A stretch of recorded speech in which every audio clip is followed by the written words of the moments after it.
Hello everyone, welcome back to my channel. Sorry, the seconds thing wasn't counting until just now. Anyway, it was about Lee Anderson MP, who's turned his coat from a Conservative to joining Reform UK. So he's a very colourful character, shoots from the lip, and appealed to people who weren't naturally Conservative, as he wasn't himself. So he grew up in a working class family in Nottinghamshire. He was a miner, member of the National Union of Miners. He was out on strike in 1984 with Arthur Scargill's strike. So he left school at 16 with few, if any, qualifications. So he really is a horny-handed son of toil and was an active Labour Party member for decades, indeed a Labour councillor. But in 2019, he was investigated by Labour for allegedly making racialist remarks. But before the outcome of that, he resigned from the party and joined the Conservative Unionist Party, and he was selected for that Brexit election.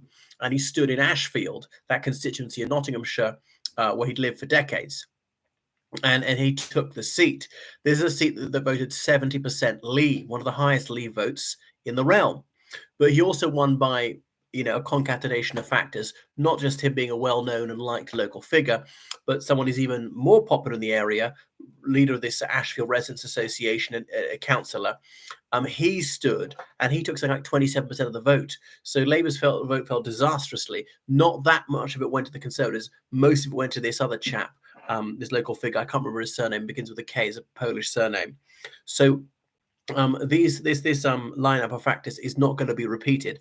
Almost certainly, Lee Anderson will lose his seat come the next general election, because Labour is much more popular than it was. The Conservative Party is far less popular. That local independent probably won't stand again. If he does stand again, then Lee Anderson has a bigger chance, but it's not a likelihood that he'll win.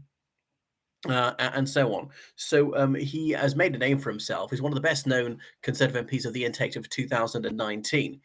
And he went into politics later in life in his late 50s. And I think that's a good thing. Someone who did a full career in another job and who didn't simply go to politics and go into politics having read politics at university, some other humanities subject, and worked in politics as most Labourites do as a special advisor or whatever, aide to a Labour Party MP or work at whatever Labour's HQ and stuff like that, or from some left-leaning think tank, and then straight into politics, never having worked outside politics at all.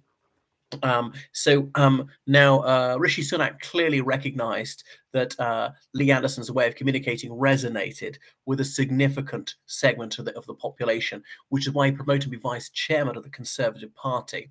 But he got himself into a spot of hot water a few weeks ago when he allegedly made Islamophobic comments saying that Islamist extremists were controlling Sadiq Khan and so on. Sadiq Khan being the mayor of London and of Muslim himself. Sadiq Khan, by the way, is obviously cruising, it seems, for a resounding victory in May, seeking re-election as mayor of London, seeking his third term. So it is a racing certainty he's going to win, and probably by the biggest margin anybody's ever won by. So that is not a bad record for him. But anyway, there was a great furore about what Lee Anderson said, and he was suspended from the Conservative Party pending an investigation. They might have said, well, you knew what sort of person he was, because when he was in Labour, they suspended him. Anderson refuses to apologise for his remarks, and it was difficult to bring him back into the fold if he hasn't done so. So there was no talk of expelling him, so far as I know, and there were some Labour people said, oh, that should have been done. But I think what the Tory party wanted to do was let the hoo-ha die down and then quietly brush over the matter, brush under the carpet, fully readmitted to the party several months down the line. But anyway, he has jumped before he was pushed. I don't think he was going to be pushed.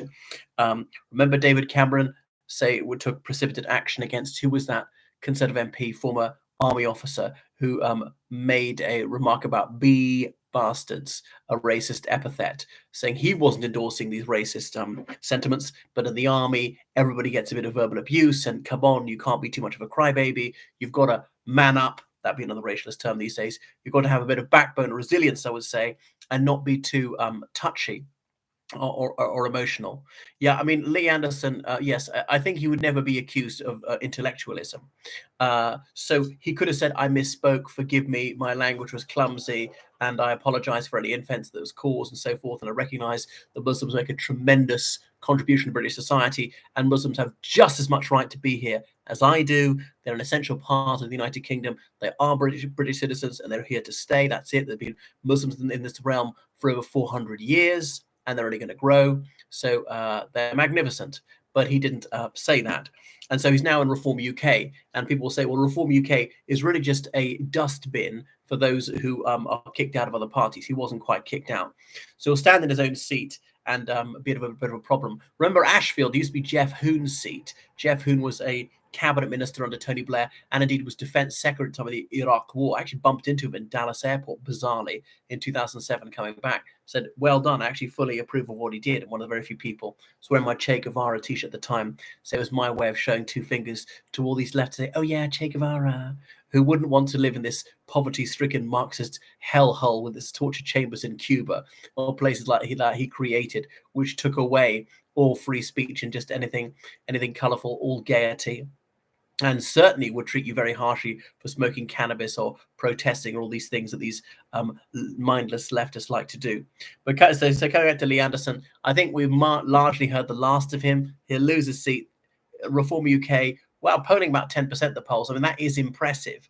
It's in their formerly the Brexit Party. Brexit's a done deal. It might have a bit of a fillip when the Labour government comes in and somewhat undoes Brexit.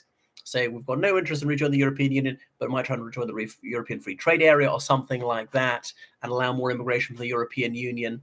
And I think Brussels is licking its lips about a Labour government. Say Labour would be more amenable to this. This was always mainly a Conservative thing, and also is fairly popular, trying to rebuild a relationship with the European Union. The UK's relationship with the European Union is not adversarial. It's actually fairly cordial. And one of the things that helped that, ironically, is the Ukraine war, saying despite there being a bit of an FU reaction in the European Union to Brexit, some say, well, come on, the Brits aren't that bad. Between them or Putin, I wonder which is worse. Okay, we can mollify them, and things like the Northern Ireland backstop and all that, that's worked fairly well. The trade has not had as much friction as people thought was going to be.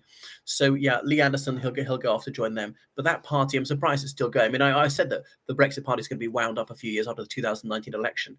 Not quite. It's rebranded itself. But they probably won't win a single seat. Now, Anderson backed a piece of legislation, I think it was last year, saying if an MP is elected under one party and he or she changes his or her label to another party, that person ought to be obliged to face a by-election.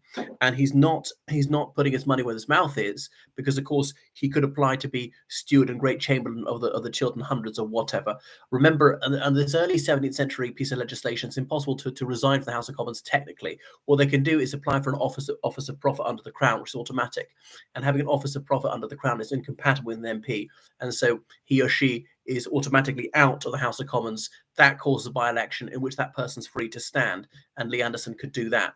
So it is a legal fiction. You might say, why do we bother with this preposterous, antiquated rigmarole? For instance, there were 12 Northern Ireland MPs, all else unionists, who were in and out of that job in one day in 1986, when they forced by-elections on the Anglo-Irish Agreement, but they hadn't been consulted about, because the UK government refused to hold a referendum in Northern Ireland. So they used that as a quasi-referendum.